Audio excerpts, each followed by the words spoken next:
ओम नमः शिवाय। आज हम भारत के दक्षिणी छोर पर बसे एक ऐसे स्थान की बात कर रहे हैं जहां भूगोल और आस्था एक हो जाते हैं। हम बात कर रहे हैं 12 ज्योतिर्लिंगों में से एक रामेश्वरम की। बिल्कुल। हमारे पास जो स्रोत हैं वो इस जगह की कहानी, इसकी बनावट और इसके गहरे आध्यात्मिक मतलब पर रोशनी डालते हैं। तो आज का हमारा मिशन ये समझना है कि रामेश्वरम सिर्फ एक मंदिर क्यों नहीं, बल्कि ये भगवान राम और भगवान शिव के बीच के एक अनोखे रिश्ते की कहानी कैसे कहता है। और ये कहानियां आज भी उतनी ही जरूरी है, क्योंकि ये हमें धर्म, कर्तव्य और भक्ति के संगम के बारे में कुछ बहुत गहरा सिखाती है। तो चलिए इन स्रोतों में गोता लगाते हैं और देखते हैं कि हम क्या निकाल पाते हैं। बिल्कुल। तो कहानी शुरू होती है रामायण के उस मोड़ से जहां लंका पर विजय हो चुकी है, रावण मारा जा चुका है। जी। अब भगवान श्री राम एक बड़ी पूजा की तैयारी कर रहे हैं। सवाल ये है कि उन्हें, एक विजेता को, भगवान शिव की पूजा करने की जरूरत क्यों पड़ी। ये बात मुझे हमेशा से बहुत दिलचस्प लगी है। और यही इस कहानी की सबसे गहरी परत छिपी है। देखिए, श्री राम की जीत धर्म की जीत थी, लेकिन इस प्रक्रिया में उन्हें रावण का वध करना पड़ा। हमारे स्रोतों के मुताबिक रावण सिर्फ एक राक्षस राजा नहीं था, वो जन्म से एक ब्राह्मण था, ऋषि विश्रावा का बेटा, एक महान विद्वान और शिव का परम भक्त। अच्छा। और शास्त्रों में किसी ब्राह्मण की हत्या को सबसे बड़ा पाप माना गया है, ब्रह्म हत्या। एक मिनट, यहाँ ब्रह्म हत्या पर थोड़ा रुकते हैं। हम सब जानते हैं कि रावण ने गलत काम किए थे, तो उसके वध पर पाप क्यों लगा? हाँ, ये ब्रह्म हत्या का कॉन्सेप्ट क्या है? ये बहुत अच्छा सवाल है। इसका मतलब ये है कि कर्म का नियम सबके लिए बराबर है। आपका मकसद कितना भी नेक क्यों ना हो, अगर कर्म की प्रक्रिया में कोई विधान टूटता है तो उसका असर आप पर पड़ता है। अच्छा। श्याम मर्यादा पुरुषोत्तम थे, यानी वो नियमों और मर्यादाओं को सबसे ऊपर रखते थे। उन्होंने खुद को भी इस नियम से ऊपर नहीं समझा। सही बात है। तो इसलिए भले ही उन्होंने धर्म की रक्षा के लिए रावण को मारा, लेकिन नियम के हिसाब से उन पर ब्रह्म हत्या का दोष लग गया था। और इस दोष से मुक्ति के लिए वो देवादिदेव महादेव की शरण में गए। मतलब उन्होंने विजय का उत्सव मनाने के बजाय प्रायश्चित को चुना, अपनी शुद्धि को चुना। ये उनके किरदार के बारे में बहुत कुछ कहता है। बिल्कुल। तो कहानी आगे बढ़ती है और शिवलिंग की स्थापना की बात आती है। हनुमान जी को कैलाश पर्वत भेजा जाता है शिवलिंग लाने के लिए, लेकिन फिर एक ट्विस्ट आता है। पूजा का शुभ मुहूर्त निकला जा रहा होता है। उस वक्त क्या हुआ? यहीं पर यह कहानी और मानवीय और दिलचस्प हो जाती है। जब पूजा का शुभ मुहूर्त बीतने का डर सताने लगा और हनुमान जी नहीं लौटे थे, तब माता सीता ने एक बहुत सहज लेकिन गहरा काम किया। क्या किया उन्होंने? शिवलिंग बना दिया। रेत से? हाँ, रेत से। इसे ही पार्थिव शिवलिंग कहते हैं, यानी जो पृथ्वी के तत्वों, मिट्टी या रेत से बना हो। भगवान श्री राम ने उसी रेत के शिवलिंग की स्थापना की और पूरी विधि से पूजा की। यही शिवलिंग आज दुनिया में रामेश्वरम ज्योतिर्लिंग के नाम से जाना जाता है। तो इसका नाम रामेश्वरम भी इसीलिए पड़ा, मतलब राम के ईश्वर। बिल्कुल, राम ईश्वरम, यानी वो ईश्वर जिनकी पूजा स्वयं राम ने की। ये नाम अपने आप में शिव और राम के रिश्ते की पूरी कहानी कह देता है। ये दिखाता है कि राम भगवान होते हुए भी खुद को एक भक्त की भूमिका में रख रहे हैं। ये तो कमाल की बात है कि भारत के सबसे पवित्र शिवलिंगों में से एक का निर्माण रेत से हुआ था, सिर्फ इसलिए कि सही समय ना निकल जाए। सही बात है। लेकिन मेरे मन में एक सवाल और है, हनुमान जी जो असली शिवलिंग इतनी मेहनत से कैलाश से लाए थे, उसका क्या हुआ? हाँ, ये बहुत जरूरी सवाल है। क्या उनका सारा प्रयास बेकार गया? उन्हें कैसा महसूस हुआ होगा? स्रोतों में इसका भी बहुत सुंदर जिक्र है।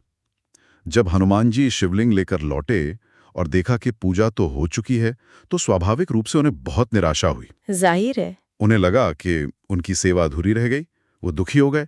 लेकिन तब श्री राम ने जो किया, वो दिखाता है कि वो क्यों मर्यादा पुरुषोत्तम हैं और अपने भक्तों से कितना प्रेम करते हैं। उन्होंने क्या किया? उन्होंने हनुमान जी को समझाया और उनके लाए शिवलिंग को भी पूरे सम्मान के साथ उसी रेत वाले शिवलिंग के पास स्थापित कर दिया। अरे वाह! उसे नाम दिया विश्वलिंग या हनुमदीश्वर, और साथ ही ये विधान भी बना दिया कि जो भी भक्त रामेश्वरम के दर्शन करने आएगा, वो मुख्य ज्योतिर्लिंग की पूजा से पहले हनुमान जी द्वारा लाए गए इस विश्वलिंग की पूजा करेगा। अच्छा। इस तरह उन्होंने अपने भक्त की निराशा को एक स्थायी सम्मान में बदल दिया। वाह!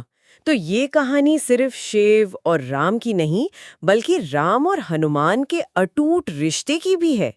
ये कहानी तो वाकई कमाल है। बिल्कुल। अब मेरे मन में ये सवाल उठ रहा है कि क्या ये कहानी, ये शुद्धि और भक्ति का विचार हमें मंदिर की बनावट में भी कहीं दिखता है? हाँ, क्योंकि स्रोतों में मंदिर के 22 कुंडों और उसके गलियारों का जिक्र बार बार आया है। आपका सवाल बिल्कुल सही जगह पर है।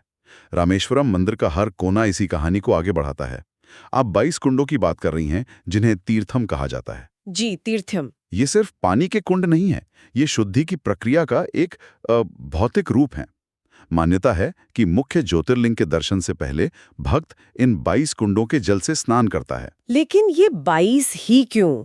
और मैंने स्रोतों में पढ़ा कि हर कुंड के पानी का स्वाद, तापमान और यहाँ तक कि गुण भी अलग-अलग हैं। हाँ, ये कैसे मुमकिन है, एक ही जगह पर इतने अलग तरह का पानी? इसके पीछे आध्यात्मिक और शायद कुछ भूगर्भीय कारण भी हैं। आध्यात्मिक मान्यता ये है कि ये 22 तीर्थम भारत की अलग-अलग पवित्र नदियों और जलाशयों का प्रतीक हैं।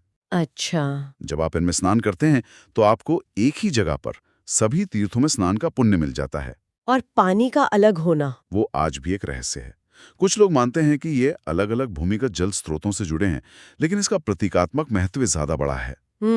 ये स्नान सिर्फ शरीर को नहीं, बल्कि मन को भी साफ करने की एक क्रिया है।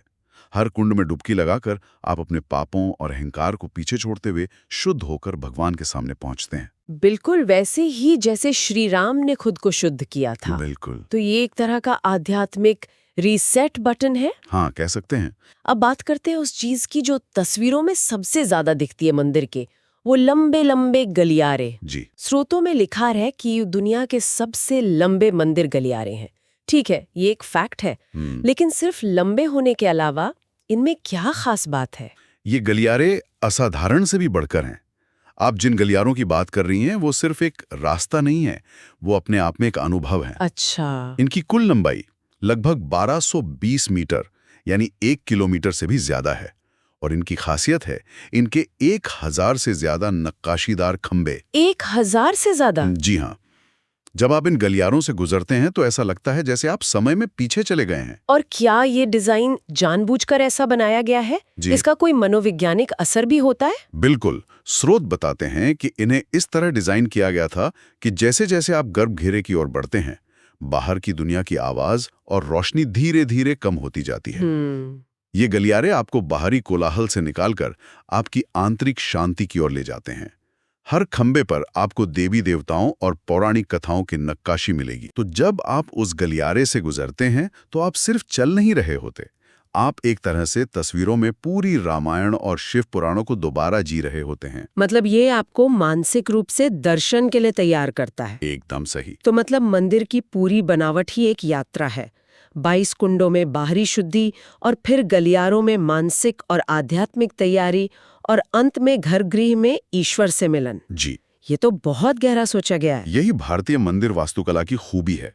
ये सिर्फ इमारतें नहीं होती, ये आध्यात्मिक अनुभव के लिए डिजाइन किए गए यंत्र होते हैं। तो हमने कहानी समझी, मंदिर की बनावट का मतलब समझा, अब इन सबको जोड़कर देखते हैं इस जगह का बड़ा संदेश क्या है, सारी कथाओं और इस भव्य बनावट का सार क्या है। यहाँ जो बात सबसे ज्यादा ध्यान खींचती है वो है 2 महान परंपराओं का संगम।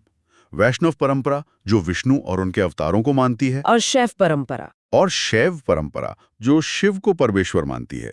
भारत में अक्सर इन दोनों को अलग अलग दिखा जाता है, लेकिन रामेश्वरम इन दोनों का मिलन बिंदु है। हाँ, ये तो है। यहाँ विष्णु के अवतार राम शिव की पूजा कर रहे हैं। ये इस विचार को तोड़ता है कि भगवान भी खेमों में बटे हैं। स्रोतों में एक बड़ी दिलचस्प उपमा मिली। वहां राम और शिव के रिश्ते को समुद्र और उसके पानी जैसा बताया गया है। ये सुनने में तो सरल लगता है, लेकिन इसका गहरा मतलब क्या है? ये उपमा बिल्कुल सटीक है और बहुत गहरी है। आप सोचिए, क्या आप पानी को समुद्र से अलग कर सकते हैं? नहीं, बिल्कुल नहीं। नहीं कर सकते। ठीक उसी तरह राम और शिव यहाँ एक दूसरे के पूरक हैं।